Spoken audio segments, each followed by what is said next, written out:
والليل إذا يغشاها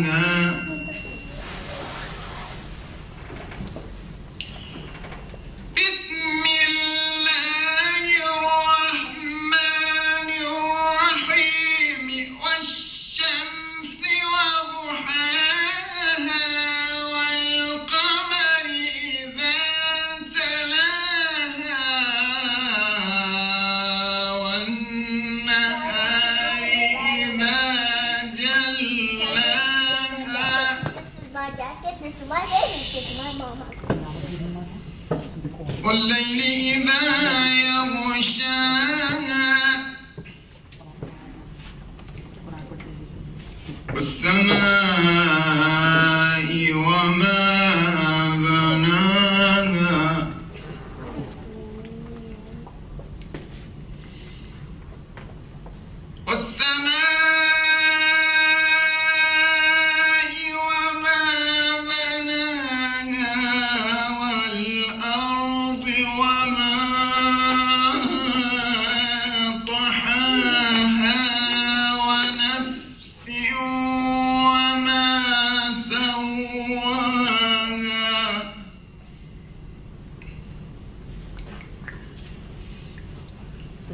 فألهمها فجورها وتقواها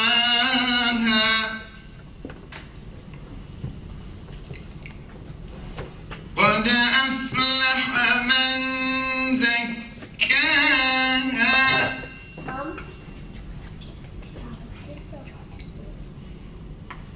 وقد خاب من دساها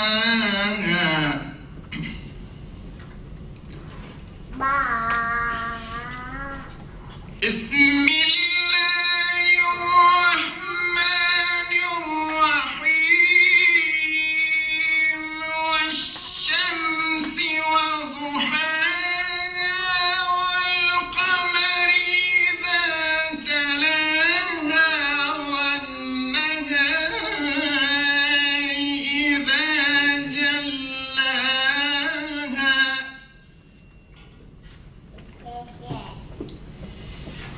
والليل إذا يغشاها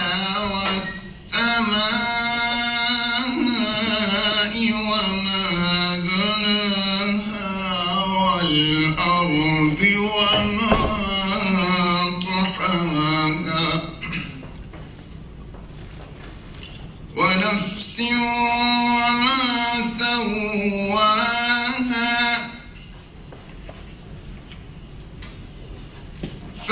فألهمها فجورها وتقواها قد أفلح من زكاها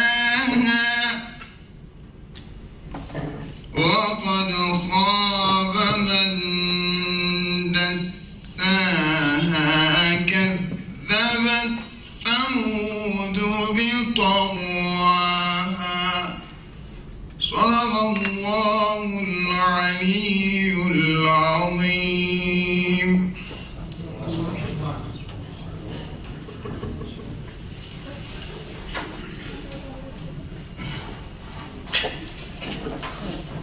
Now, Brother Muslim will come up and recite his now.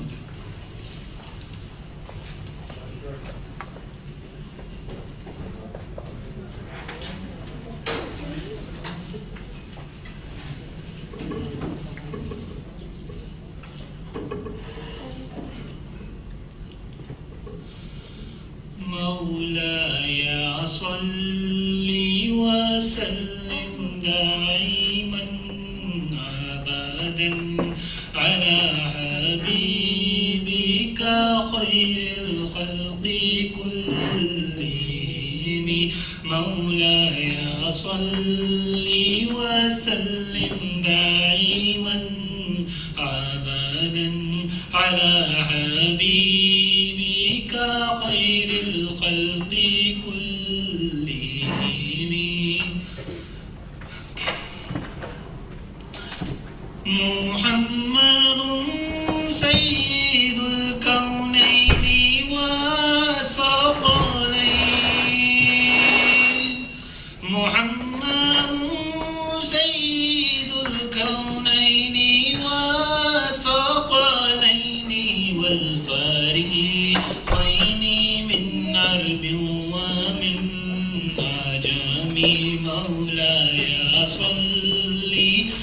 وسلم دائما أبدا على حبيبك خير الخلق كلهم نبينا الضمير الناهي فلا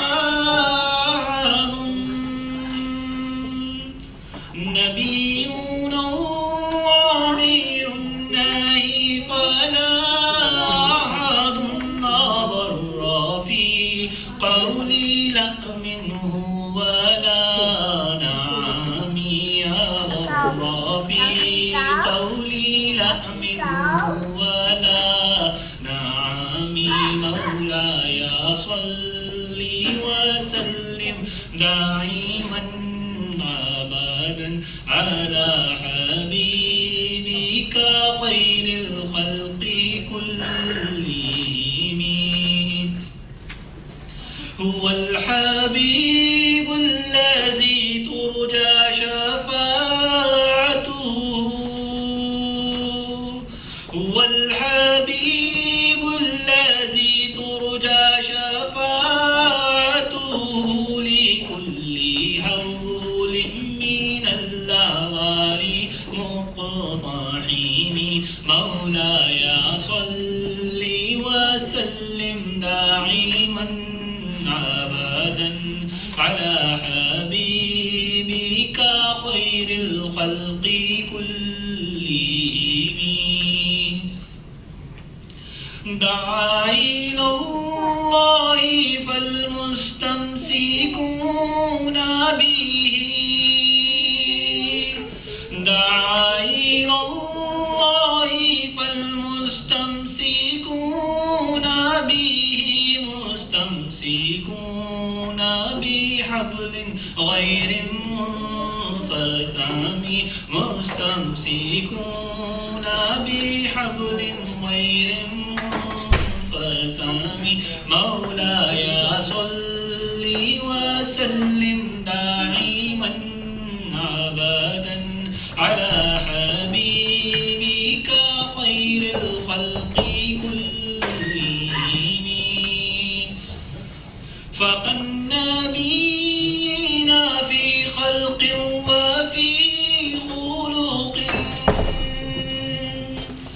فقد نبينا في خلق وفي خلق ولم يضانوا في علم ولا كرم مولاي صل وسلم دائما أبدا على حبيبك خير الخلق كلهم مولاي صل وسلم دائما أبدا على حبيبك خير الخلق كلهم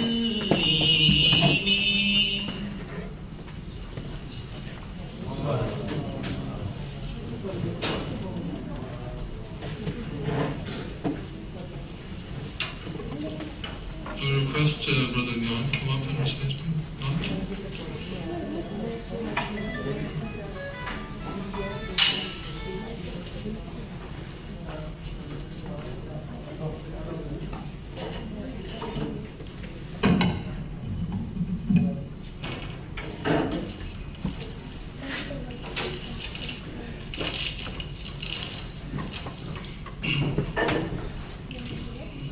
نوری محفل پہ چادر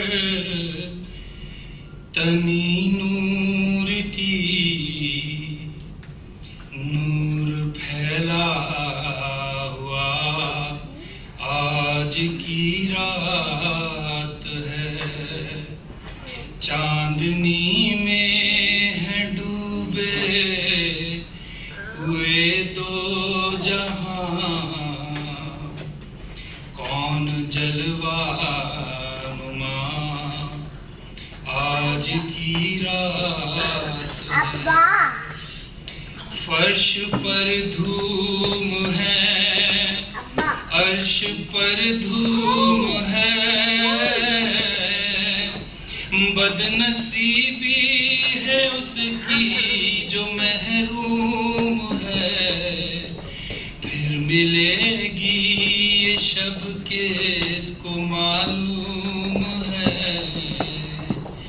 قوم لطف خدا آج کی رات ہے، مانگ لو چشم تر مانگ لو، مانگ لو چشم تر مانگ لو، درد دل اور حسن نظر مانگ لو، کملی والے کی نگری میں گھر مانگ لو، مانگنے کا مزہ آج کی رات ہے، ابر رحمت ہے محفل پہ چھائے ہوئے، آسمان سے ملائک ہیں آئے ہوئے، خود محمد ہے تشریف لائے ہوئے، کیسے رونق فضا آج کی رات ہے، نوری محفل پہ چادر تنی نور کی، نور پھیلا ہوا آج کی رات ہے۔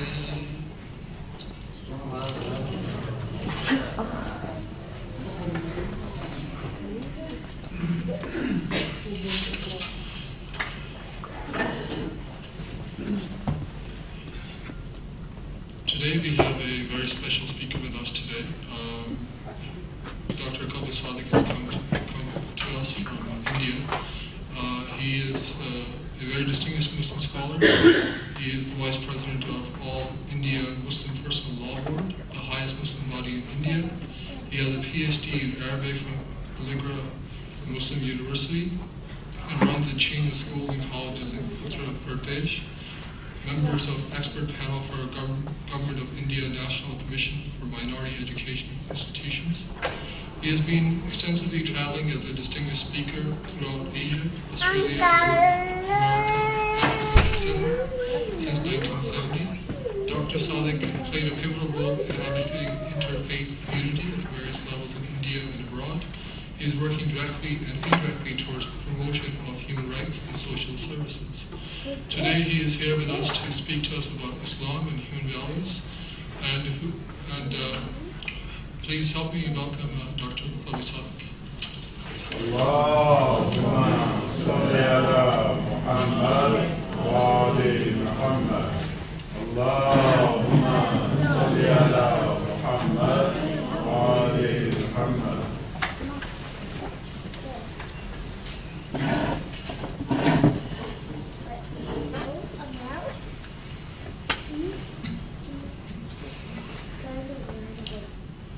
بسم اللہ الرحمن الرحیم، الحمد للہ رب العالمین، والصلاة والسلام علی سیدنا و نبینا ابی القاسم محمد وآلہ الطیبین الطاہرین وصحبہ الکرام المنتجبین، اما بعد، اعوذ باللہ من الشیطان الرجیم، بسم اللہ الرحمن الرحیم، لقد خلقنا الانسان فی احسن تقویم ثم رددناه اسفل سافلین الا الذین آمنوا وعملوا الصالحات فلهم اجر غیر ممنون۔ I'm sorry, my speech will be delivered in Urdu. The gist of my speech will be presented in English by Mr. Mukarram Rizvi. جیسا کہ آپ کو معلوم ہے، آج کا ٹاپک ہے ہیومن ویلیوز اور اسلام۔ جس کلچر میں آپ بیٹھے ہیں، جس سویلائزیشن میں آپ تشریف فرما ہیں،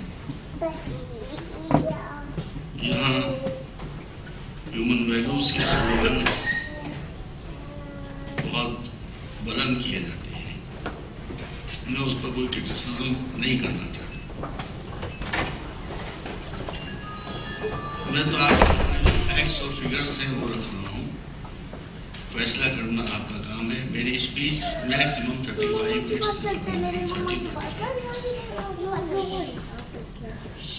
بے شک یہاں پر ہیومن ویلیوز ہیں اور ہم پاکستانیوں اور ہندوستانیوں کے لیے قابل تقلید ہیں. یہاں کی جو سسٹم ہے، جس طرح سے لوگوں کو عزت دی جاتی ہے، اب آدھے گھنٹے میں کیا کیا کہوں آپ کے سامنے، وہ سب قابل تقلید ہے. ایک بات کا خیال رکھیے، بہت اچھی ویلیوز ہیں. خاص طور پر امریکہ میں، یورپ میں لوگ بہت اچھے ہیں، بہت طریقے سے بات کرتے ہیں، تہذیب سے بات کرتے ہیں، ویری ویری کوآپریٹیو. لیکن اگر ایک برتن میں آپ کے سامنے پانی رکھا ہوا ہو اور وہ صاف شفاف دکھائی دے رہا ہو تو ضروری نہیں ہے کہ وہ پانی صاف شفاف بھی ہو. اگر ایک دیگچی میں پانی بھرا ہوا ہے، سفید، آپ کو سفید چمکتا ہوا دکھائی دے رہا ہے، تو ضروری نہیں ہے کہ اس کے اندر نیچے کچرا نہ ہو، کوڑا نہ ہو. تو اس کی تہ میں کیا ہے، یہ دیکھنے کے لیے آپ کو اس کو ابالنا پڑے گا. جب ابالیے گا تو اس کا کوڑا، اس کا کرکٹ، اس کا کچرا اوپر آ جائے گا. ہیومن ویلیوز کی بات یہی ہے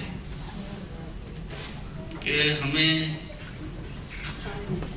ان لوگوں کو یا اس سوسائٹی کو کہ جو ہیومن ویلیوز کے نعرے بلند کر رہے ہیں، غصہ دلانا پڑے گا.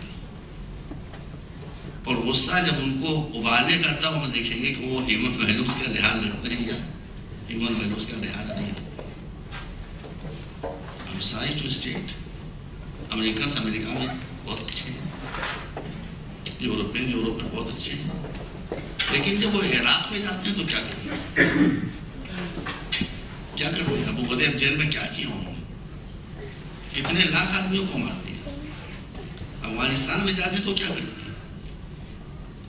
تو اس کا مطلب یہ کہ یہ اوپر دکھائی دینا اور ہے. چونکہ یہاں پر ہیومن ویلیوز ایک بزنس کے طریقے پر، بزنس ٹیکٹس کے طریقے پر اس کو اپلائی کیا جاتا ہے. اس کی کوئی spiritual foundation.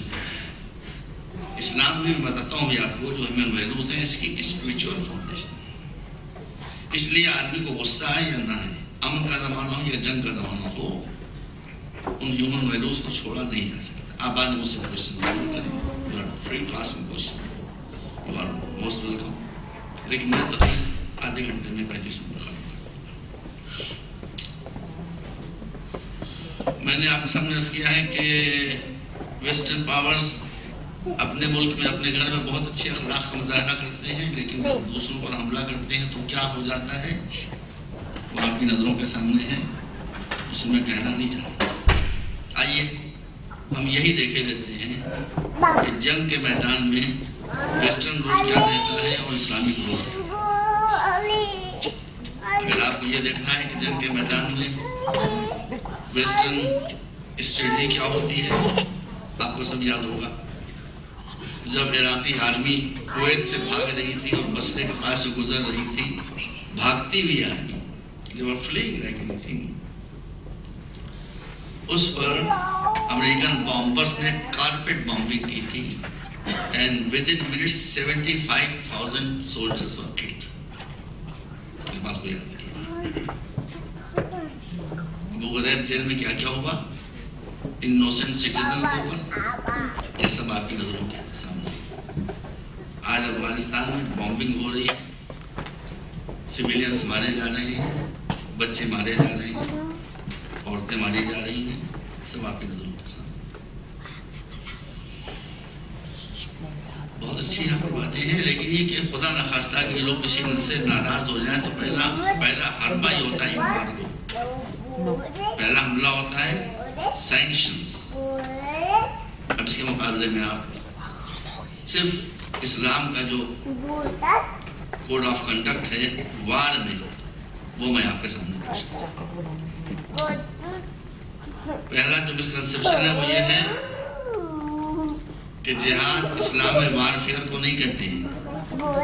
Please keep in mind, میں جو کہہ رہا ہوں اس کو سن لیجیے. آپ اگر اسلام کو سمجھ لیں تھوڑا محنت کر کے اور پھر ڈسکس کریں یہاں کے لوگوں سے، تو وہ اسلام کو سمجھنے لگیں گے اور اسلام سے جو ان کو وحشت ہے وہ ختم ہو جائے گی. لیکن پہلے آپ کو your responsibility to understand your self first Islam. اسی میں اگر ہم اس سے سوال کریں بعد میں جب انگلش کا ٹرانسلیشن آپ کے سامنے جستا ہے. تو پہلی بات تو یہ ہے کہ جہاد اسلام میں ایک جہاد پرمیٹڈ ہے، ایک جہاد کا آرڈر دیا گیا ہے. جس جہاد کا آرڈر دیا گیا ہے وہ جہاد ہے جہاد اگینسٹ الٹریسی. جس جہاد کا آرڈر دیا گیا ہے وہ جہاد ہے جہاد اگینسٹ پاورٹی. اس کا حکم دیا گیا ہے. جس جہاد کی پرمیشن دی گئی، حکم اور ہے پرمیشن اور ہے، جس جہاد کی پرمیشن دی گئی ہے وہ ہے وارفیئر. قرآن مجید میں جو وارفیئر سے متعلق پہلی آیت اتری ہے سورہ حج میں وہ یہ ہے کہ اذن للذین یقاتلون بانہم ظلموا. جن لوگوں نے مکے کو چھوڑ دیا، مدینے میں آ کر بس گئے، وہاں کے مفسدین کے شر و فساد سے بچنے کے لیے اپنا گھر چھوڑ دیا، اپنا در چھوڑ دیا، اپنا شہر چھوڑ دیا، آ کے مدینے میں بس گئے. اب ان پر حملے ہو رہے ہیں، کیا کریں؟ اب کیا ہم کر سکتے ہیں؟ آپ نے اپنا شہر چھوڑ دیا، اپنی پراپرٹی سب چھوڑ دیا، اب دوسرے کا ہم آ کے بیٹھ گئے، اب آپ حملہ کر رہے ہیں بدر میں. تو اب قرآن کہتا ہے کہ اب جب یہ بدر میں بھی آ کے تمہارے پر حملہ کر رہے ہیں تو اب تم کو پرمیشن دی جا سکتی ہے. سمجھ رہے ہیں؟ اذن پرمیشن تم کو دی جاتی ہے کہ تم بھی ڈیفنس میں ان سے جنگ کر سکتے ہو. اس لیے اسلام کا جو جہاد وارفیئر کے معنوں میں ہے وہ ہمیشہ ڈیفنس میں ہوتا ہے، کبھی آفنس میں نہیں ہوتا ہے. You have to note it down. ہمیشہ ڈیفنس میں ہوتا ہے، آفنس میں کبھی نہیں. اس کے بعد جہاں تک وقت مجھے اجازت دیں گا بات کروں گی. دوسری بات جو آپ کے ذہن رکھنا چاہیے ہے کہ اسلام کا جو جنگی اخلاق ہے وہ یہ ہے کہ صورتحال کچھ بھی ہو، آمنے سامنے دونوں آدمی کھڑی نہیں ہیں، مگر اسلام کہتا ہے کہ تم اس وقت تک جنگ شروع نہیں کر سکتے ہو جب تک دشمن جنگ شروع نہ کرے. جب وہ جنگ اسٹارٹ کرے گا تب تم اس کو ریپلس کر سکتے ہو اور اس کا جواب دے سکتے. اب جہاں پہ مجھے چاہے تو میں سب قرآن کے چونکہ وقت میرے پاس کم ہے، اس لیے میں زیادہ قرآن کی آیت کا ریفرنس یہاں پر نہیں دے رہا. تو آپ مجھے بتائیں کہ اسلام کہتا ہے کہ تم جنگ کی ابتدا نہیں کر سکتے. اگر دنیا میں یہی قانون نافذ کر دیا جائے کہ کسی بھی فریق کو اس بات کی اجازت نہیں ہے کہ وہ جنگ کی ابتدا کرے تو جنگ ہو ہی نہیں سکتی. جنگ ہو ہی نہیں سکتی. آپ میرا سب لکھنؤ والے بن جائیں گے، وہ کہیں گے پہلے آپ، وہ کہیں گے پہلے آپ، جنگ ہوئے گی. یہ اسلام کا جنگ کا اخلاقی نظام ہے. جب جنگ کا یہ اخلاقی نظام ہے تو امن کا نظام کیا ہوگا اسے میں چھوڑ رہا ہوں، آپ خود اسے کرتے. اسلام کا اور ایک خوبی یہ ہے کہ کسی نے آفنس کیا ہے تو تم اس کا جواب دے سکتے ہو، لیکن آفنس کرنے والا اگر ڈر گیا اور میدان چھوڑ کر بھاگ رہا ہے تو اس کا پیچھا نہیں کر سکتے، اس کو فالو نہیں کر، اس کو دوڑا نہیں سکتے، اس کو مار نہیں سکتے. وہ جا رہا ہے جان بچا کے، لیٹ ہم گو. اب شیعہ سنی سب یہاں موجود ہیں. حضرت علی اسلام کے زبردست ویریئر تھے. آپ کو بتائیں ایسے شاہ صاحب وہ جو دلدل جس پر مولا بیٹھ کر آتے تھے بگڑیا نہیں، پہلے پوری بات سن لیجیے گا بھائی، ڈر لگتا ہے لوگ بگڑا جاتے ہیں. جس دلدل پر مولا بیٹھ کر آتے تھے وہ ہارس تھا ہی نہیں، وہ تو پونی تھا. خبر تو نہیں ہو رہا، میں بھی آپ کو خوش کی دیتا ہوں، یہ نہیں، یہ پونی تھا جو ایتھوپیا کے ایمپرر نے رسول اللہ کو تحفے میں بھیجا تھا. رسول اللہ نے وہ پونی علی بن ابی طالب کو دے دیا تھا. علی اس پر سوار ہو کر آتے تھے. تو لوگوں نے کہا کہ عرب کے شہر سوار تو تیز رفتار گھوڑوں پر سوار ہو کر آتے ہیں اور آپ اس پونی پر بیٹھ کر آتے ہیں جو دوڑ ہی نہیں پاتا ہے. تو آپ نے کہا کہ اسلام کا حکم یہ ہے. سنیے، مولا نے فرمایا کہ اسلام کا حکم یہ ہے کہ میدان جنگ سے اگر کوئی بھاگے تو تم اس کا پیچھا نہیں کر سکتے، اور میدان جنگ میں آ جاؤ تو تم خود بھاگ نہیں سکتے ہو. تو تیز رفتار گھوڑے کی ضرورت تو اس کو ہوگی جو میدان میں یا خود بھاگنے کا پہلے سے ارادہ کی ہو یا بھاگتے کے پیچھا کرنے کا ارادہ کی ہو. میرے لیے صرف اتنا کافی ہے کہ ایک گھوڑا، ایک سواری، ایک ہارس مجھے میدان تک پہنچا دے، یہ بیچارہ پہنچا دیا کرتا ہے. سمجھ گئے آپ؟ اس کا مطلب ہے کہ اسلام اس بات کی اجازت نہیں دیتا ہے کہ کوئی آدمی اگر بس یہی پر میں نے آپ سامنے واقعہ پیش کیا کہ کوئی بھاگ رہا ہے تو اس کا پیچھا نہیں کر سکتے، اس لیے کہ ہماری اسی کو پرسنل انیمیٹی نہیں ہے. وہ تو ہم پر آفینس کر رہا تھا، اس لیے ہم ڈیفینس کر رہے تھے. وہ بھاگ رہے تو بھاگ رہے. ایک طرف اسلام کا یہ ہے اخلاق، ایک طرف 75,000 آف عراقی کل فلنگ فرام دا بیٹل. اب کمپیریزن کرنا آپ بتاؤ. ایک اور حکم اسلام کا یہ ہے کہ دشمن بھی اگر تمہارے سامنے آیا ہے، پہلا مشن تمہارا یہ ہونا چاہیے کہ اس کو مسلمان بناؤ، مگر وہ مسلمان جیسا مسلمان ہونا چاہیے، نام کا مسلمان نہیں. اور اگر وہ مسلمان نہیں ہو رہا ہے تو اس کو تم موقع دو کہ اسلام نہیں لا رہا ہے تو اپنی جان بچا لے کر سے. ہماری پرسنل لمٹی نہیں، یہ بھی ہمارے سامنے آیا. اب ظاہر ہے کہ اسلام کے سب سے بڑے ویریئر علی بن ابی طالب، تو وہی ان کا میں کردار پیش کر رہا ہوں آپ کے سامنے. ایک اسلام کی جو وار سب سے زیادہ خطرناک ہوئی ہے، جس کے نام پر پورا سورہ موجود ہے، سورۃ الاحزاب، جس میں قرآن مجید میں ارشاد ہے کہ جاؤکم من فوقکم ومن اسفل منکم وزاغت الابصار وبلغت القلوب الحناجر وتظنون باللہ الظنون. بہت لمبا اس کا تذکرہ ہے. یہ سب سے زیادہ ہجوم جو ہوا تھا مشرکین کا، وہ جنگ احزاب، اس کو وار آف ٹرنچ کہتے ہیں. اس میں قرآن کہتا ہے کہ جب وہ اوپر سے، نیچے سے، دائیں سے، بائیں، ہر طرف سے مشرکوں کی آرمی نے آنا شروع کیا تو مسلمانوں تمہارا، یہ قرآن کہہ رہا ہے مسلمانوں تمہارا عالم یہ ہوا کہ زاغت الابصار، کہ تمہاری آنکھیں دہشت سے پتھرا گئی، وبلغت القلوب الحناجر، اور دل اچھل اچھل کے حلق میں آ کر ٹک گئے. یہ اسلام کی سب سے خطرناک بات. ہزاروں کی تعداد میں مشرکین آ گئے تھے اور مسلمانوں کی تعداد بہت کم تھی. اور ان کے ساتھ اس زمانے کا جو سب سے بڑا بیریئر تھا عمرو بن عبد الود، وہ بھی آ گیا اور بہت روز تک محاصرہ رہا. اس کے بعد وہ ٹرنچ کو پھاند کر ادھر آ گیا اور مولا علی اس سے لڑنے کے لیے پہنچے. جب مولا علی اس سے لڑنے کے لیے جا رہے تھے تو رسول کیا فرما رہے تھے کہ برز الایمان کلہ الی الکفر کلہ. یہ علی عمر سے لڑنے کے لیے نہیں جا رہے ہیں بلکہ کل ایمان ہے جو کل کفر سے مقابلہ کرے. تو آج مومن و کافر کی جنگ نہیں تھی، ایمان و کفر کی جنگ. جب مولا علی سے سامنے آئے گفتگو بھی تو آپ نے فرمایا کہ میں نے سنا ہے کہ تجھ سے میدان جنگ میں اگر آدمی کوئی کہے 3 باتیں تو ایک بات تو مان لیتا ہے. کہا کہ ہاں ایک بات میں ضرور مان لیتا ہوں. کہا تو میری پہلی بات تو یہ ہے کہ اس نے کہا دس از ناٹ پاسبل، اسلام نہیں لا سکتا. تو جب وہ کہہ رہا ہے کہ میں اسلام نہیں لا سکتا ہوں، ساری مجھے کہنا پڑ رہا ہے. تو اگر کوئی طالبانی ذہن کا آدمی ہوتا تو گردن اڑا دیتا اس کی کہ تم اسلام اگر نہیں لا رہے ہو تو تم کو زندہ رہنے کا حق نہیں. مگر کل ایمان نے کل کفر سے کیا کہا کہ اچھا ایمان نہیں لا رہا ہے تو چلا جا، واپس چلا جا. ہماری دلی کو پرسنل مٹی نہیں ہے. تو ٹرینچ کو پھاند کر آیا، تو نے حملہ کیا تو مجبوراً ڈیفنس میں آئے. تو چل میں تیرا لینا دینا کچھ نہیں. اس نے کہا کہ بھاگ کے جاؤں گا واپس تو عورتیں تالیاں بجائیں گے، بھاگ آیا. تو بھی کیا کیا ہے؟ دونوں آپشن بند ہو گئے. نہ اسلام لانے پر تیار ہے نہ واپس جانے پر تیار. تو جنگ تو ہوگی. اور کیا؟ تو اسلام کافر کو بھی جب تک کہ وہ اٹیک نہ کرے جان بچانے کا موقع دیتا ہے. اس لیے کہ اسلام جان لینے کا مذہب نہیں ہے، جانیں بچانے کا مذہب ہے، دوسروں کی جانیں بچانے کا مذہب.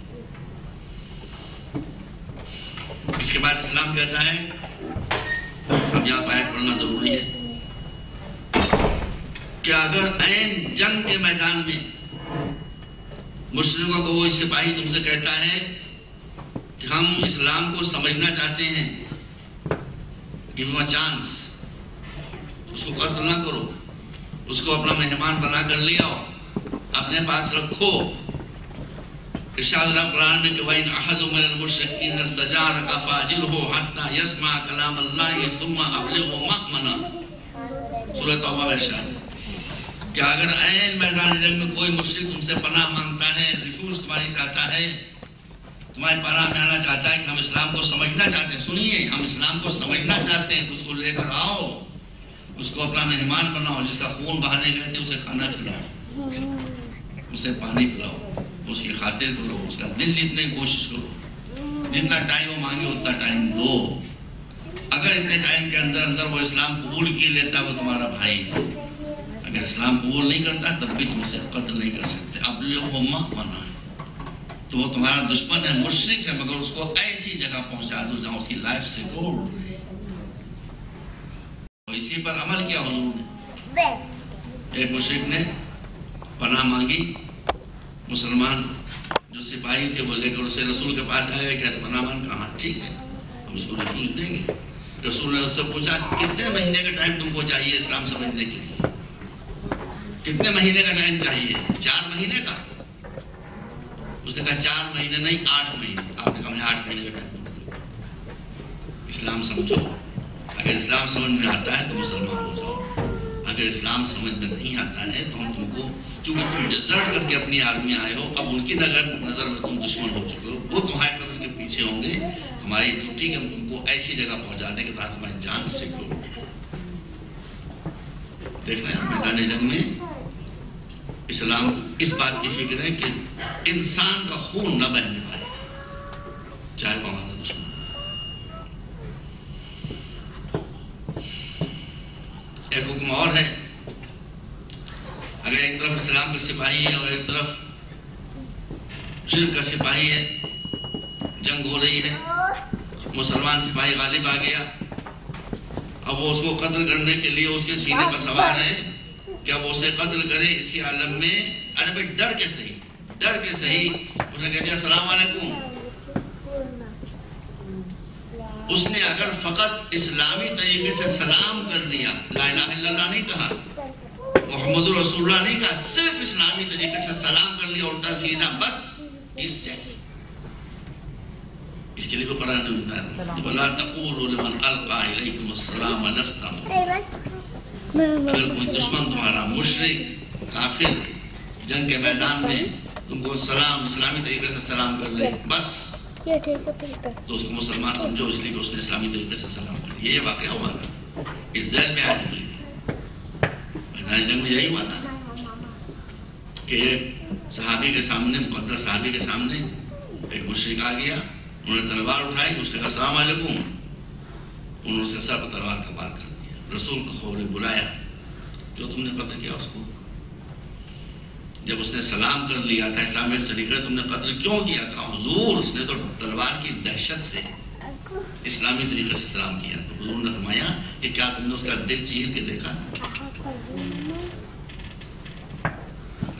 یہ ہے اسلام کا. اسلام میں بوڑھوں کو قتل نہیں کیا جا سکتا، بچوں کو قتل نہیں کیا جا سکتا، عورتوں کی توہین نہیں کی جا سکتی.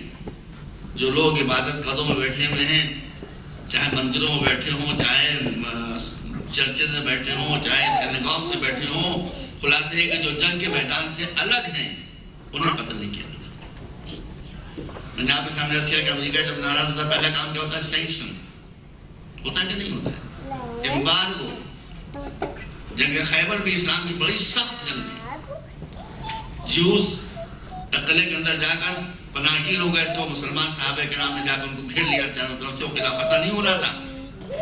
تو ایک صحابی نے آ کر حضور سے عرض کیا کہ حضور میں 2 منٹ میں قلعہ فتح کروا سکتا ہوں. کیسے؟ کہا کہ مجھے معلوم ہے کہ کس کینال سے اس میں واٹر سپلائی کی لائن جاتی ہے، وہ جگہ مجھے میں جا کے اسے بند کیا تھا کاٹے میں. جب واٹر سپلائی لائن کٹ جائے گی یہ پیاس سے بے حال ہو کر بے چین ہو کر